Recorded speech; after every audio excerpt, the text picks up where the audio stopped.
To say I'm surprised would be an understatement. In fact, I don't know which one is more weird to say, that Purdue is in a Big Ten championship game or Nebraska is in a Big Ten championship game. Maybe it's the fact that both of us are here to be crowned Big Ten champions. Either way, we got a game to play. Let's get it underway. Number 13, Purdue, taking on number 10, Nebraska. Let's get ourselves a Big Ten championship trophy. Why not? We've had such a great season. Upsets galore all across the Big Ten. Been looking darn good this season. Let's keep it rolling. First possession here, Nebraska. First play of the game, TFL. There you go, guys. Good stop there by Coy Beasley. Only had 3 TFLs all season long, but you know what? He does have so much speed that he gets himself in those opportunities to make plays. So it definitely helps. Lewis is going to get a TFL there, actually a sack. 3rd and 17. Nebraska, they're all the way back in their own end zone. That's a little bit risky by the quarterback there, but they'll check it down, a little drag route. Pick up 11. Won't be good enough for the first down, so they'll punt it away here. First down and 10 now for Purdue. Brown, play action, takes a big hit, but look at the catch. Way to come back for the football. It's Jerron Tibbs. Nice job, baby. Keep those chains moving. 2nd and goal at the 4. Brown, waiting, firing. Edrin. Touchdown Boilermakers. 7-0 early lead there for Purdue. Defense gets a stop. Offense gets points. First drives of the game. We're looking pretty darn good right now. 2nd down and 8. We give up a first down here. Inside about the 25-yard line. Nebraska threatening. Got a man in motion. It's the running back. We got pressure on the QB, but they're able to get that throw off. And it was a pretty one. It was a beautiful throw. Wide open receiver. Nebraska gets a response. 33 seconds left here in the first quarter, so it's winding down, guys. 3rd down and 1. Pass gonna be dropped. It was on the money. Hit him in the hands. Either way, it is incomplete. Pressure on the QB. Pressure on the running back. We can't hit him. He's gonna go all the way to about the 35-yard line. They'll pick up more yards. They'll get to 3rd down and 3. They have got a lot of swing passes to the running backs here. This offense is like predicated on that. As soon as we get pressure on them, they're easy to check it down. But we do run into the kicker on the field goal attempt. That is not okay. That's not good. Giving the Cornhuskers extra shots, extra opportunities. Don't like that. If I'm on the sidelines, I'm probably going nuts right now. 2nd and goal. Handoff. Oh, look at the stiff arm. The stiff arm in the end zone. Say, get off me. That's my 6. Nebraska takes the lead, 14-7 here in the 2nd quarter. Purdue's got to find a response, and ooh, we like the slot. Take a look, it's Tibbs. No one was covering him. They just left that whole side of the field wide open. Here's Maccabee rushing up the middle, but he fumbled the ball. Oh no. Running into kickers, giving them an opportunity to get 6. Now we fumble the ball, and now we give him an opportunity to get more points. Willis McGahee. I believe that's his son. Willis McGahee's playing defense. 3rd down and 8. Pass completed on the screen, but they're not going to get the first, so it's a field goal opportunity after the fumble. And they're going to fake it. Whoa, get him stopped, get him stopped. Only need 2 yards. We got him stopped.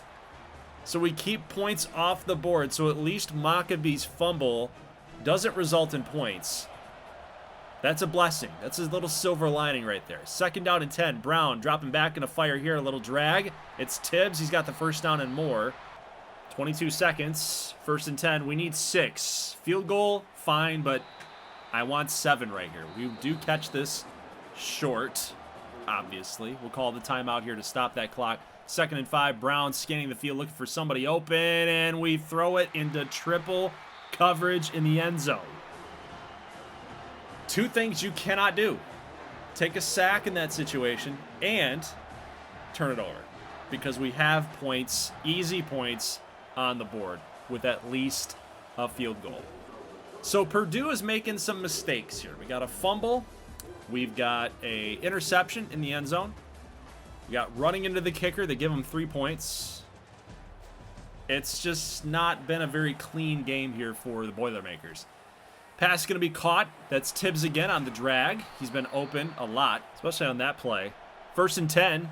5 seconds on the play clock. We do get it off. Brown facing some pressure, and it's picked again. And this time, he's going to make everybody miss. The 30, the 20, the 10, the 5. Touchdown, Nebraska. Buford takes it back 82 yards for the pick 6. You knew it was going to happen, right? We just keep shooting ourselves in our own foot. That's unbelievable. Not good, guys. So 3rd down and 7. Hey, they're giving us that look again. The slot. Here we go. Got to make a good throw. Tibbs caught at the hash marks. The 20, the 10, the 5. Touchdown, Purdue. We get a response touchdown. But, man, I'd be lying if I didn't feel a little bit still sour about the things that have been going on here. Yes, we're 7 points down. We're still somehow in this football game. Somehow, some way, we're still in this. But, yeah, I'd be lying if I said that I wasn't a little bit disappointed, right? I'm a little disappointed. It's still a 7-point game, but I feel like we should be up by 7.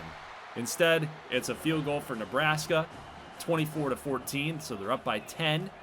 30 seconds left here in the 3rd, and another bad read by Brown. A.K.A. yours truly. We're just not seeing it. I don't know what's going on. We're not seeing it. Another pick up the middle on a slant, but hey, oh, hey, a strip, sack, fumble. There goes Berglund. Winston Berglund is gone. It's a fumble. Scoop and score. Let's go. That'll get me hyped up. We actually got a stop on defense. Now we're only down by a field goal. But I go back to the fumble by Maccabee, which gave them a field goal. So it should be tied right now. Ay, ay, ay. But here we are in the 4th quarter. 2nd down and 8. Play action. Fired up the middle. It's intercepted. Purdue comes up with back-to-back turnovers on back-to-back drives. Our defense stepping up. Oh, boy. It's Maribel, the freshman. Loving it. 1st down and 10. Here's a run by Maccabee. Go, baby, go. The 40, the 30, the 20, the 15, the 10. He's going to be pushed out of bounds. The senior running back might be making up for his fumble here. Little swing pass. He dives for the end zone. Touchdown, Purdue. We'll take the lead off of that drive. Awesome job by the Boilermakers. Way to dig deep and find a way to come back in this football game. We've only got about 4:57 left to go, only up by 4. We need to find a way to get another defensive stop right here, but oh no, we got misplayed coverage in the back end. Nebraska is charging. They're inside the 15. 3rd down and 4. In the end zone, touchdown. Nebraska responds. After back-to-back touchdowns for Purdue, one on defense with the fumble and scoop and score, and offensively. So it's still now a 3-point lead there for Nebraska. Here's a little RPO. Out there to Tibbs, 2nd and 2. We could still win this game. We just need a touchdown. Field goal will tie it. 2nd and 2, underneath a minute now. Pass, open, receiver, that's Tibbs. Caught at the 30. We'll call a timeout. Guys, all we need is a touchdown. Don't do anything crazy. No turnovers, no picks, none of that stuff. We just need to be careful with the ball. Offensive lineman got to get a better push for Maccabee on that run. Time's going to be slipping away here, though. 3rd down and 11. 25 seconds left. Brown feeling some pressure on the left side, firing it deep. It was caught, but knocked loose. Edrin had caught the ball, but it was knocked loose. So now it's up to Porath to tie the game for us. No wind. It's a perfect spot to be in. Indoors, but we we pulled it.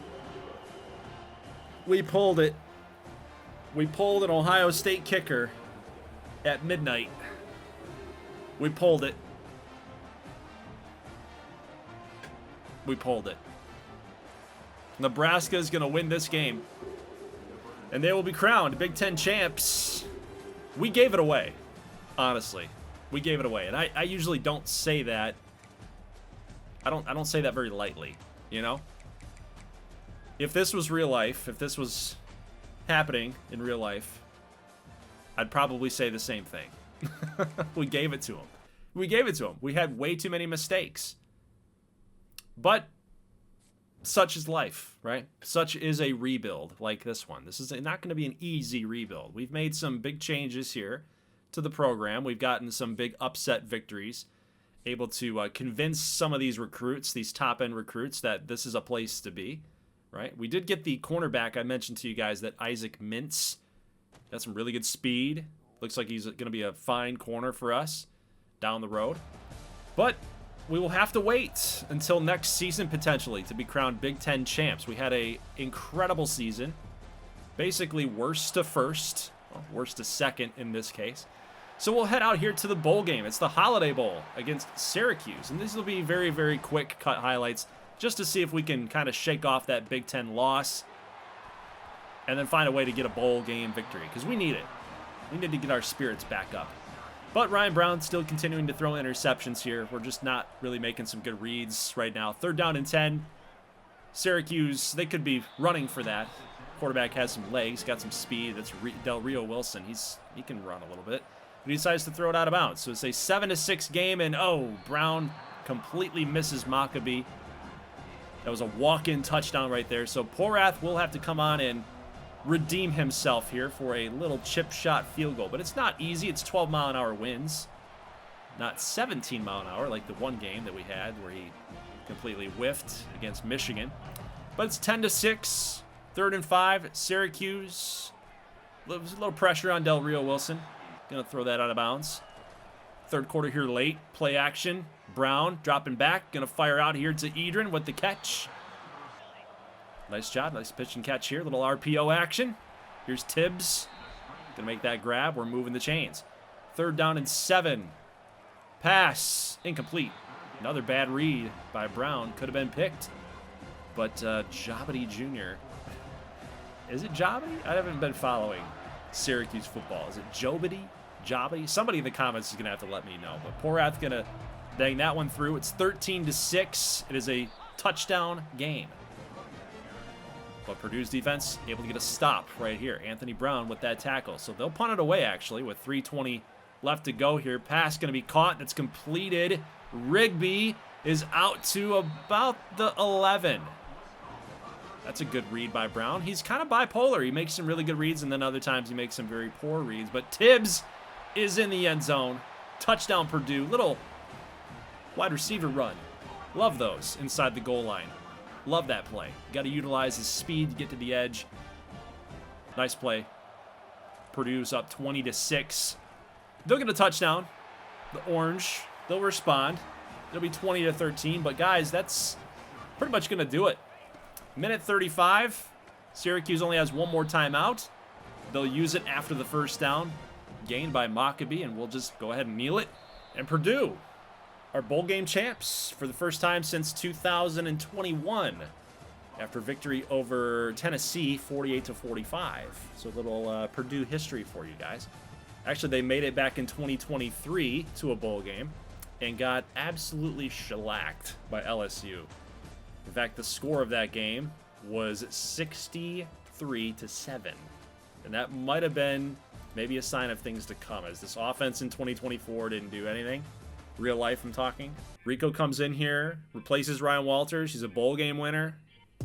He's one game away from being crowned a Big Ten champion. Like, I think Rico's a good coach. Maybe Ryan Walters was the problem. Speaking of leadership changes, we're going to fire our defensive coordinator. He was actually one of the better coaches. He was in that award, the Lee Royals award, but we didn't really like how our defense played in some of those key spots. So I like this guy, Rayshon Drew. I like his motivator and tactician balance. And if he's good enough for Notre Dame as an OC and a DC, then he's good enough for us, right? Rico's got about 40 coaching points to spend, and we'll go ahead and use those for tactician. I kind of like that mix between recruiter and tactician. I like that balance. So go figure, Georgia and Bama international championship game. But look at the run made by the Louisiana Raging Cajuns. Now, if we're Purdue, I like to see that. It gives me some hope that potentially maybe that could be us one day. Bama will be your national championship winners, 34-28 over Georgia. We got to try to convince two of our better players, Jaden Ball, a sophomore, to come back, and Dylan Thieneman. We get Jaden Ball somehow, some way. He's extremely low. He has worse odds to come back than Dylan Thieneman. We don't get Thieneman, but we get Ball. I mean, if I can get one of those guys, then fine. I would have really liked to get two. It would have really sucked to lose them both, especially considering Jaden Ball is a sophomore, right? That really hurts, and we need those players on offensive line. Looking at the other guys that we're going to be losing, some familiar names here like Maccabee, Edrin. Those are going to be big blows to the offense for sure. And as we say goodbye to Devin Maccabee, he's a 91 overall running back, over 1,100 rushing yards this season, 5.4 yard average per carry, and 11 touchdowns. So he will definitely be getting a big look at some of those NFL teams out there for sure that need a running back. Dylan Thieneman, 5 TFLs, 1 sack, 5 interceptions, 46 solo tackles. I think he's probably going to get taken probably like round 2, maybe round 3. You know, everybody loves defensive backs these days with all of the passing that's involved in the NFL today. Definitely need as many of those competent guys back there as you possibly can. We might have a quarterback battle going into season number 3. Season 2 for us as far as gameplay is concerned, but season 3 in total in 2026 between Davila and Brown. But we also have the quarterback, Craig Spriggs, coming in. And I'll reveal with you guys what he's looking like as far as the dev trait goes and overall ratings and stuff like that, all the guys that are coming in. But we might have a QB battle going into season number 3. Defensively, looking at the total tackles, Thieneman led the way. Berglund, Brown, Marable, Beasley, Rogers Jr., Culp, Helt. A lot of familiar names. Will Helt, the junior. 17 tackles for losses, 12.5 sacks for him this season. So he absolutely went off, had himself a really solid year. He probably, if he gets that overall rating up a little bit, he's an 83 right now, but if he gets that overall rating up a little bit as a senior, I think he's probably going to be projected maybe round 4, maybe round 3. But definitely a lot of NFL teams should be looking at that and say, yeah, dude, 17 TFLs, that's a lot. 12.5 sacks, that's a lot. But interceptions, we forced a lot of those last year. Thieneman actually gets taken in round number 1. That's crazy. So that's definitely going to be a big recruiting selling point for a lot of those DBs that are coming in. You want to talk about recruiting class here? We are rated 17th in the nation. That's a awesome job. We cleaned up this year, guys. We cleaned up. So obviously I can't wait to get those guys, those freshmen, into some playing time, maybe sophomores, but they got to progress pretty nicely here. So transfer portal. Obviously, I'm going after anybody that's a competent football player. 4 stars, any 5 stars out there, definitely want to go after that. But we need some offensive linemen. We need anybody and everybody on defense we can possibly go grab. Like Joshua Burnham would be great. Played out there at Notre Dame, actually made some plays in gameplay against us. Be a nice fit for us. Get some more pressure on the QB. We'll get Lewis Mentor. That's a recruit. Still left over on our board. Not a transfer guy. But Burnham's going to go ahead and sign with Kentucky. That stinks. That's all right, though. We still got Ellis Robinson, the 4th up here. He is a cornerback transferring from Syracuse. And, you know, honestly, I'm kind of taking a little bit of a risk here. It looks like it could be it's game time, as we're going to hard sell that. He's actually pretty close to committing. But Jack Sadowski, the 5th, we're in first place for him. He's got a visit now in week number 2 of the offseason. But, you know, you might as well just go all in with these guys. We don't know enough about them. We don't know what their pitches are, what their ideal pitch is. So it's kind of a little bit of a guess, but if you send the house on these dudes early, I mean, you got the points, right? You at least gain a little bit extra information that you can kind of take a little bit of a risk in a guess here. So I think we're going to go with this one to the house. I don't know if that other pitch is part of his ideal pitch, but that's okay. We'll see what happens. Did get this guy, Conrad Ornberger. Trent Baker Booker, Max Williams, he's a transfer. Nas Hill's a transfer.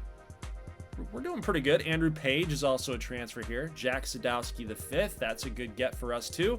And then Abdul Butts. I'm immature. What can I say? So we were unfortunate to not get Ellis Robinson the fourth. That would have been a good get for our secondary. We got moved down from 17th recruiting class down to 34th thanks to the transfer portal. But we got Craig Spriggs, a elite dev trait, an impact dev trait with Oscar Chance, a running back. So that's kind of what I'm talking about. We might be in a little bit of a QB battle with Spriggs, Davila, and Ryan Brown, potentially. It's kind of a tough gig with Ryan Brown, right? The guy takes you to a Big Ten championship game, and now he loses a job. It's unfortunate. So we got a couple of normal devs like Howie Baum, the tight end. He's an athlete, so he'll be a guy that we work on. Eli Drango, same kind of thing here, but Tim Watford's a star. Defensive end, Brock Burns, a normal dev. Again, he'll be a project. Greg Lewis will be a project guy. Chad Orenberger is a normal, but you know what? I really like his acceleration and his strength. He doesn't do the technical things very well, but again, he looks like he's an athlete that we'll be able to work with, and he'll be able to kind of grow into the role here. This guy, George Zombo, looks like he's going to be pretty good too. Nice dev trait there. The strength is a little lower than I'd like it to be for a middle linebacker. I want that guy to be blitzing and rushing in and be able to shut off a linebacker. Trevor Hacker, again, love the name. Pursuit's pretty solid for a freshman. Does not do well in coverage at all. He's not a coverage guy. He's definitely going to be a power rusher type dude.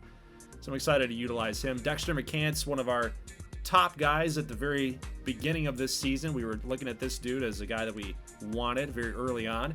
Very fast corner. I love it. 94 speed. He's definitely going to be one of our top defensive backs here in a few seasons. I can just see it. Plus this Isaac Mintz guy. Like, this dude was just not being recruited by anybody. This is kind of a late season find. 94 speed. So we'll work with him and get him up to speed, and no pun intended, but man, our defensive backfield looks like it's going to be pretty solid here. Plus Lewis Mentor's not bad either at 89 speed. And then we got this guy, free safety Tavon Simonson. He's also an elite dev trait. So we got two elite devs, guys. Quarterback Spriggs and free safety Simonson. I'm looking forward to both of these dudes being some big-time players here for our Boilermakers. As we go into season number 3, taking a look at the preseason first-team All-Americans across the nation. No Purdue Boilermakers listed there. We have one guy. It's Jaden Ball. Not really surprising as a 90 overall junior. So I'm okay with that. But as far as the Big Ten goes, do we have any other representation there? We got a lot of Penn State. We play Penn State this year. Look at how many Penn State first teams there are. That's insane. I'm not looking forward to playing them. That's definitely not going to be an easy one. But Jaden Ball, because he was nationally a preseason All-American there on the second team, it makes sense that he's Big Ten second team as well. Media poll, we are 9th in the nation, so I love to see that. We're up to an 84 overall now, guys. I remember when we took over this team, we were like an 80, maybe an 81. So definitely making all the right moves. Our freshmen, our young guys are starting to progress, get a lot better with their overall ratings, and people love us. What can I say? We got a tough schedule, man. UCLA, Penn State, Iowa, all those teams are ranked. Indiana's not going to take it easy on us with our rivalry game, of course. It's a tough schedule. As far as recruiting needs go, looks like we might need to target a quarterback. I don't think that we will in this recruiting class. I think that we'll probably pass that up for next year. I just don't see the need right now. We still got some young QBs, but we will go after that wide receiver. He's the #1 receiver in all the nation. Kalen Fontus and Thaddeus Pierre, the #1 ranked player in the state, in his own state, in the nation, and in his own position. So heck yeah, we're going after that dude. I don't care if he's a bust at all. He's 6'5", 292, power rusher. We could use you over here at Purdue. That's completely fine. But you know who I'm really excited about as a former receiver myself? I'm excited about this guy, Kalen Fontus. 98 speed, are you kidding me? That's insanity. Plus this dude, Sean Hazelton, looks like he's pretty solid as well. #1 middle linebacker. Like, we're going hard at this recruiting class this season. 99 speed, Max Gibbs cornerback. Are you joking me right now? Like, let's go. And these guys are interested in us. So we're doing something right here with Purdue. Clay Belton, a center. number one in his position. We'll go after him too. Terrence Coker, the defensive end. He's a bust, but again, look at the numbers. 82 tackle, 83 block shed, 81 strength, 81 play rec. As a freshman, I'll take that. We'll go after you too. Ron Washington, not the manager of the LA Angels right now. Ronald Washington, a free safety. We'll go after you too. Send you a Scully. Percy Haywood. I like Percy Haywood. I think he's going to be a pretty solid player. He doesn't look as good as Thaddeus Pierre. What a name that is, by the way. But I like him. I think I might go after him too. You know what? And all of these guys, even though that they're busts, I still think that if I were able to go get you, you still got some solid numbers, some solid attributes. You might not have a ton of the abilities, but to me, guys, the abilities don't do too much for me in gameplay anyway. They just don't. They don't mean enough, and that's kind of something in College Football 26 that maybe they need to do a little bit better, better of a job on. Make the abilities mean a little bit more. If you're going to put so much emphasis on it, then maybe they should matter. But you can see just a lot of these guys have some really good starting attributes for their position. And I'm like, you know what? Again, we're in a situation here at Purdue, like we're trying to become elite. And I don't even care if this Jamie Wesovich becomes a backup. I don't care. Like, we just need talent. We need an infusion of talent into this roster. And if Devontae Gallimore becomes a backup right tackle because we find somebody that's better one day, then it is what it is. But at the end of the day, we're at where we're at right now with the roster. So we need to find, if you're a bust or if you're a gem, we just need to get you in here because you have obvious talent, like this Dylan Baum.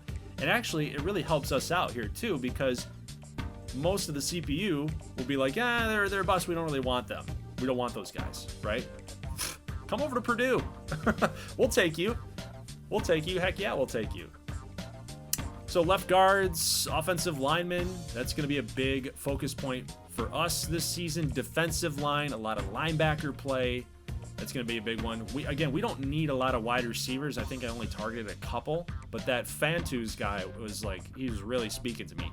He's interested in us. He's the number one at his position. It's like, you got to go after that guy. You just don't let that guy walk if he's interested in you. So we do find this dude, Carlos Pascal, and he looks pretty darn good.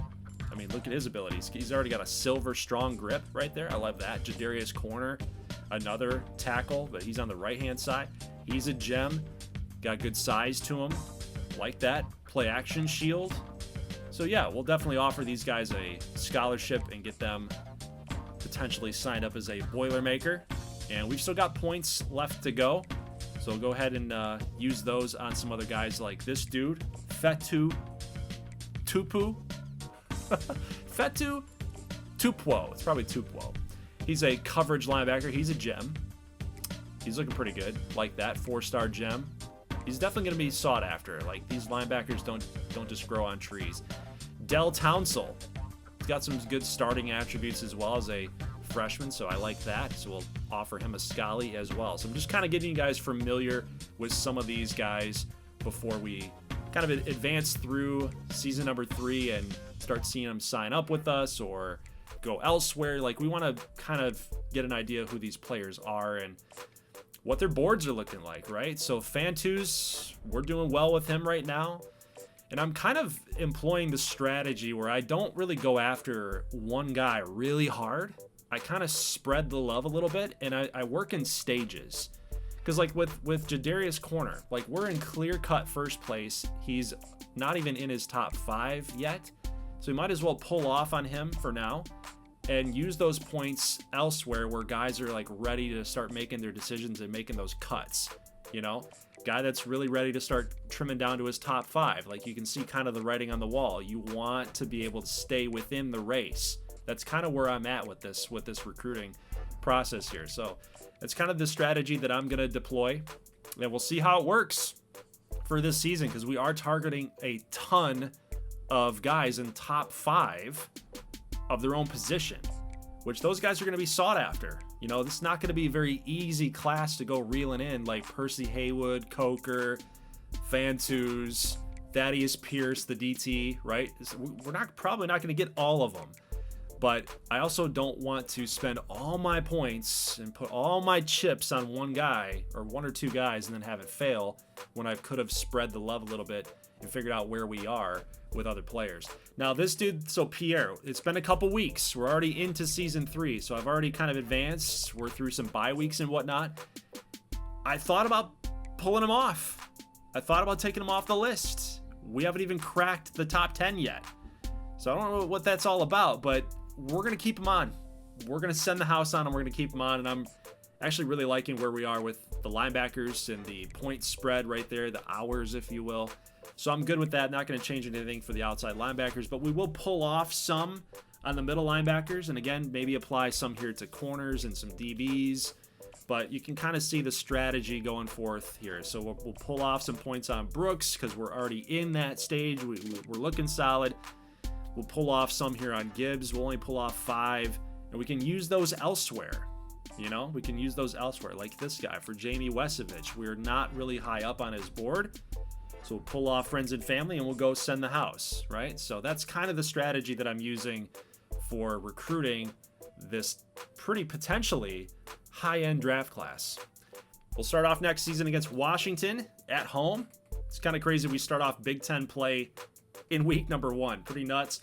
But we're going to get through the entire season in one video. So that's kind of like the new update, the new style that I'm kind of shooting for.